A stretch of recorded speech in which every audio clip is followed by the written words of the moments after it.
नमस्कार. श्रीमंत शिवशाहीर बाबासाहेब पुरंदरे यांच्या 100व्या वाढदिवसानिमित्त आम्हा सर्व कलावंतांच्या वतीने आम्ही बाबासाहेबांच्या चरणी हे पुष्प अर्पण करतोय, त्यांच्याच शेलार खिंड या कादंबरीच्या अभिवाचनाचं. तेव्हा आपण सर्वजण शेलार खिंडचा आनंद अनुभवूया. ऐकूया श्रीमंत शिवशाहीर बाबासाहेब पुरंदरे लिखित शेलार खिंड.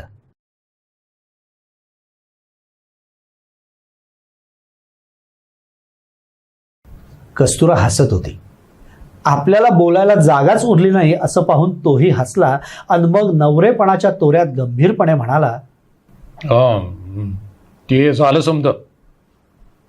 पर दोरीवरून इतकं ध्यान लावून काय बघत होतीस न्याहार?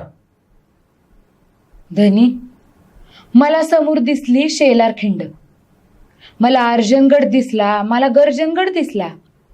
माझ्या माहेरची सय आली. माझ्या माहेरचं हे दोन्ही गड. माझ्यावर झडप घालणारा वैरी अंमल करतोय तिथं. सर्जा काहीच बोलला नाही. आपल्या कस्तुरावर गिधाडी झडप घालणारा माणूस गर्जनगडचा किल्लेदार आहे हे त्याला माहीतही होतं. तो विसरलेला नव्हता. ते मनातलं सल जागं झालं. तो काहीही न बोलता गप्पच राहिला. त्या गोष्टीला आता 2.5-3 वर्ष उलटून गेली होती. त्यानंतर आजच प्रथम तिला गर्जनगड आणि शेलार खिंड दिसली होती. तिच्या मनावरची खपली निघाली होती. भाकर खाऊन झाली. सर्जा कितीतरी वेळ झाडाच्या बुंध्याला टेकून चिडलेल्या मनाशी विचार करत बसला होता. तो मिटल्या डोळ्याआड जागा होता. त्याच्या डोळ्यापुढं वादळ सुसाट सुटलं होतं. विजा कडाडत होत्या. दाही दिशांनी पाणी खळाळत होतं आणि कस्तुरा जीव घेऊन धावत होती. वखवकलेल्या लांडग्यासारखा मागोमाग पाठलाग करत होता बक्षी चंद्रभान सिंह. सर्जा स्वतःवरच नाराज झाला होता. आपण काहीच करू शकत नाही म्हणून. कस्तुरा पलीकडे सावलीला सुस्तावली होती. मावळतीला सूर्य ढळला आणि मावळला. गर्जनगडाचे दरवाजे बंद करण्यासाठी दोन धिप्पाड पठाण ती प्रचंड दारे लोटू लागले. दरवाजा बंद होताना धाडकन आवाज झाला. पठाणांनी दरवाजाच्या डाव्या उजव्या बाजूला भिंतीत असलेले तुळवटासारखे प्रचंड अडसर ओढले. मागच्या भव्य कमानीत घोड्यावर स्वार असलेला गर्जनगडाचा किल्लेदार बक्षी बहादूर चंद्रभान सिंह दुर्जेसाल उभा होता. एका पठाणानं पुढे जाऊन कुलपाच्या किल्ल्या आदबीनं किल्लेदार बक्षी बहादूरच्या स्वाधीन केल्या. त्या घेऊन बक्षी बहादूरनं घोडा वळवला.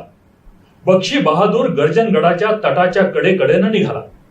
गडाची पाहणी करण्यासाठी तो रोजच सकाळ संध्याकाळ संपूर्ण गडाला फेरी मारित असे.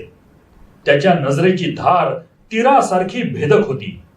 गडाची सारी तटबंदी आणि 50 बुरुज नजरेखाली घालून बक्षी बहादूर पूर्व टोकालगतच्या 51व्या बुरुजावर आला. या विशाल बुरुजाचं नाव होतं अस्मान बुरुज. या बुरुजाच्या कडेच्या बाहेरच्या अंगानं जवळजवळ 70 पाऊंडशे पायऱ्या उतरून खाली गेलं की पहाडाचा सुळका लोहाराच्या ऐरणीसारखा पुढे सरकलेला होता. या सुळक्यावर शेवटचा 52वा बुरुज होता. या बुरुजाचं नाव होतं दौलत बुरुज. तराजूची पारडी खालीवर व्हावी तसा आसमान बुरुज पाऊणशे पायऱ्या उंचावर होता आणि दौलत बुरुज खाली होता. दौलत बुरुजाचं हे शेवटचं टोक म्हणजेच गर्जनगडाचा पूर्व कडा. दौलत बुरुजाच्या थेट समोर 700 हात अंतरावर अर्जनगडाचा पश्चिम कडा होता. त्यावर अगदी असेच तराजू सारखे खाली वर असलेले 2 बुरुज होते. खालच्या बुरुजाचं नाव होतं हिम्मत बुरुज. वरच्या बुरुजाचं नाव होतं तुफानी बुरुज. दौलत आणि हिम्मत या बुरुजांच्या दरम्यान होती शेलार खिंड. भयान, भीषण, खोल, सरळ रेघेत 700 हात खोल. म्हणजेच शेलार खिंड तोंडावर 700 हात रुंद होती. तिचे दोन्ही बाजूंचे ते हिम्मत आणि दौलत बुरुजांचे कडे 700 हात उंच होते. पल्याड अल्याडला या हिम्मत आणि दौलत बुरुजांवर 2 काळेक भिन्न सिद्धी पहारा करीत होते. या सिद्धींच्या गस्तीच्या आरोळ्या सुरू झाल्या की त्या शेलार खिंडीत घुमायच्या. त्यांचे प्रतिध्वनी उठायचे, ढग गडगडल्यासारखे. अंधार वद्य पक्षातला होता. वारा सुटला होता. सर्वांच्याच अंगावरचे कपडे वाऱ्यावर उडत होते. वरच्या आसमान बुर्जावरून एका हशमानं पेटलेली मशाल आणली. वाऱ्यानं मशाल फुरफुरत होती. मशालीच्या मागोमाग उमटत होतं एक लघळ लाचार हसणं. बारीक हसणं हसत रुस्तुमराव नायकवडी बुर्जाच्या पायऱ्या उतरून खाली येत होता. आतापर्यंत चिडीचिप्प शांततेत उभा असलेला दौलत बुरुज त्या खुशामती हसण्याने जरा भानावर आला. रुस्तुमरावानं बक्षी बहादूराला मुजरा करीत करीत चिरक्या बारीक आवाजात म्हटलं, तरी म्हणलं सरकार स्वारी कंच्या मनसुब्यात गुंतली. रात लई दाटली या सरकार. यो बंदा कवा धरून सेवा कराया ताटकळला आहे सरकार. भूक लागली असेल ना. तिकडं महालात थाळी तयार आहे सरकार. आजचा मसाला लई खमंग हाय. कौन? कहाँ की? औरंगाबादची मैना हाय. अहमदनगरच्या छावणीतून म्या सवता हेरून आणल्या. गडाचा दरवाजा बंद व्हायच्या आधीच महिना कोयरे दरवाजानं म्या गडात आणली. सरकार स्वारी तवा जहाबाजपूर जावर होती. तवा धरून म्या वाट बघतो या सरकार. बक्षी बहादूरच्या चेहऱ्यावर खुशी उजळून गेली. घोडे दौडत गेले किल्लेदारी महालाकडे.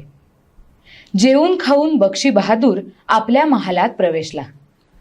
सबंध महालात फक्त 2च माणसे होती, बक्षी बहादूर आणि त्याच्या लोडाच्या मागच्या बाजूस बसलेला रुस्तमराव.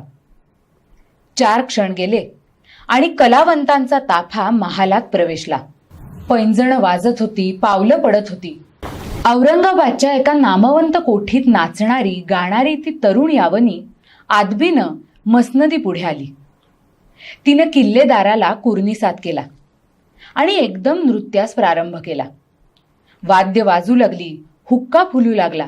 कलाबूत लावलेल्या हुक्क्याची नळी ओठात धरून बक्षी बहादूर एकटक नजरेनं नाच पाहू लागला. अस्सल उर्दूत ती नर्तकी गात होती. तिचा आवाज आणि उच्चार खणखणीत होता. काही क्षणातच तिनं बक्षी बहादूराच्या अंतःकरणाचा ताबा घेतला. रंग चढत चालला. काही एका वेगळ्याच धुंदीत तो महाल बुडाला. अचानक कसलीही कल्पना नसताना बक्षी बहादूर एकदम उठला. ती यावनी थबकली. वाद्य बंद पडली. कलावंतांचा ताफा विस्मित झाला. बक्षी बहादूर महालातून एकदम निघून गेला. गडाच्या कोयरी दरवाजावरचे पहारेकरी क्षणभर गोंधळलेच, पण तेही सावध होतेच. किल्लेदाराची स्वारी आलेली पाहताच ते कुर्निसात करीत राहिले. बक्षी बहादुराने कमरेला खोचलेल्या किल्ल्या पहारेकरांच्या पुढे फेकल्या आणि तो गरजला, दरवाजा खोलो. खळखळाट करीत कड्या कुलपे निघाली. करकराट करीत दरवाजा उघडला गेला. बक्षी बहादुराचा घोडा दरवाजाच्या दगडी पायऱ्यांवरून खडाखड टापा आपटीत गडाबाहेर पडला. गडाभोवतीच्या घेऱ्याची टेहाळणी करण्यासाठी. बक्षी बहादुराला सतत संशय यायचा मराठी हेरांचा. खुद्द औरंगजेब बादशाहसही मराठ्यांविषयी जबर संशय होता. पुरंदरच्या तहात शिवाजी राजांकडून मिळालेले 23 मराठी किल्ले अत्यंत कसोशीने जपण्यासाठी औरंगजेब वारंवार या किल्ल्यांच्या किल्लेदारांना इशारे देणारी फरमानं पाठवित होता. पैसा, दारू गोळा, दाणा गल्ला, हत्यारे पत्यारे आणि सैन्य कमी पडू देऊ नका.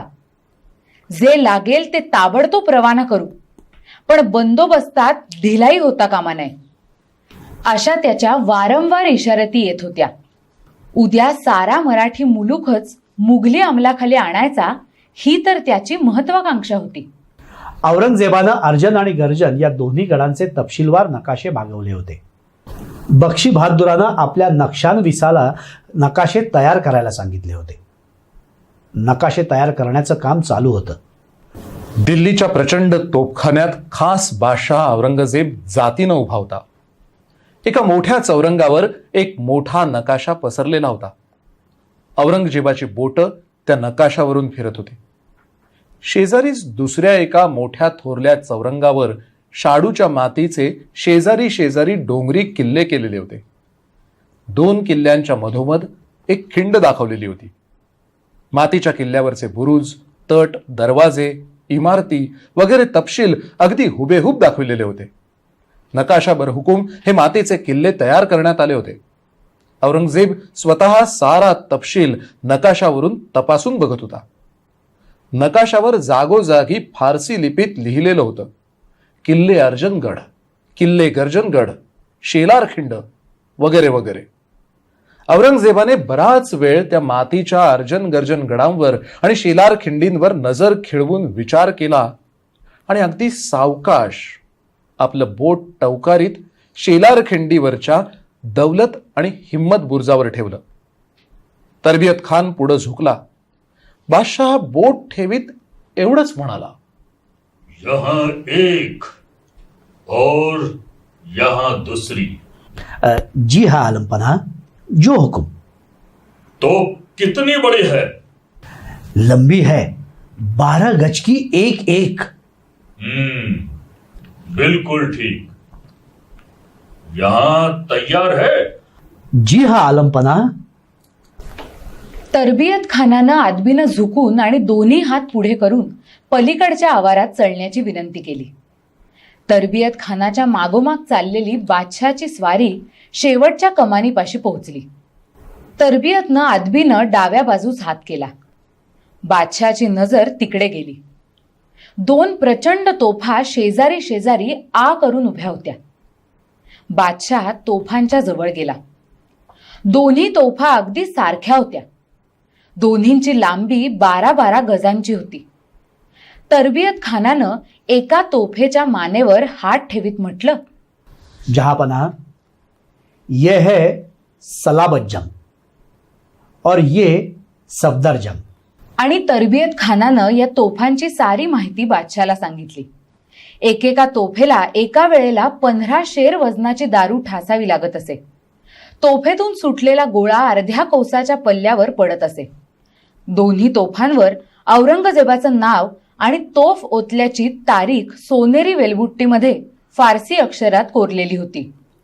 तर्जुमा असा होता, दीनदार अबुल मुजफ्फर मुहम्मदीन मोहम्मद औरंगजेब आलमगीर बहादुर बादशाह गाजी बतारिख 4 शहरे जमादिलावल सन 5 जुलूस. आणि बादशाच्या नावाखालीच फारसी मजकूर होता. त्या मजकुराचा मराठीत अर्थ असा, ईश्वराच्या आदेशावरून ही तोफ ओतण्यात आली. हिच्या आवाजानेच शत्रू गर्भगणित होतो. एकाच सरबत्तीत 100 दुश्मन ठार करण्याचं सामर्थ्य या तोफेत आहे. या तोफेचं तोंड बंद करण्याची हिंमत पर्वतातही नाही. पर्वताच्या ठिकऱ्या उडतील. या तोफेचा आवाज म्हणजे आलमगीर बादशहांचा जय जयकार आहे. बादशहाने याच तोफांना जातीने पसंती आणि मंजुरी दिली. ठरलं, सफदरजंग आणि सलाबतजंग याच 2 तोफा दख्खनवर रवाना करायच्या. एक तोफ गर्जनगडाच्या दौलत बुर्जावर, दुसरी अर्जनगडाच्या हिम्मत बुर्जावर. या तोफांमुळे अर्जन गर्जन गडांचं बळ 100 पटीनं वाढणार होतं. बादशाने तरबियत खानाला हुकूम दिला की ताबडतोब या तोफा दख्खनवर रवाना करा. ताबडतोब. कस्तुरासह सर्जा नांदिवलेला आपल्या घरी आला. अवघ्या 6 दिवसांच्या फिरस्तीनंतर मुलांना घरी परतलेलं पाहून लखाला आश्चर्य वाटलं. त्यानं सर्जाला पुसलं सुद्धा. सर्जा, पोरा, इतक्यात माघारी आलास? कोणीकडे गेला होतास? धंदा नाही जमला वय? हायदाजी, ह्या अंगाला गेलो होतो बाशिंगवाडी पावतर. पर मोर समदा मोंगलाई अंमल बघून माघारा फिरलो. बरं केलंस बाबा, बरं केलंस. 30 लई वांगाळ आल्या. दाजी, 2 दिवसात आम्ही निघतो गुंजन मावळात. तोरण्या राजगडाच्या मुलखात. हा, यावा जाऊन. अरे आपलाच मुलूक आहे त्यो.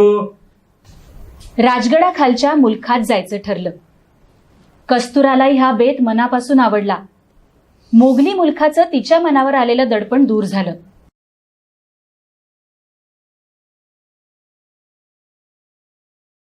नमस्कार. आपली कला, संस्कृती, इतिहास, साहित्य या सर्वांना वाहिलेले असे अनेक व्हिडिओज आमच्या या चॅनलवर उपलब्ध आहेत. हे तुम्हाला कधीही कुठेही बघायचे असतील तर काय करायला हवं हे माहितीच आहे. सबस्क्राईब करा, लाईक करा, शेअर करा बेलवलकर हाऊसिंगचा यूट्यूब चॅनल. नमस्कार.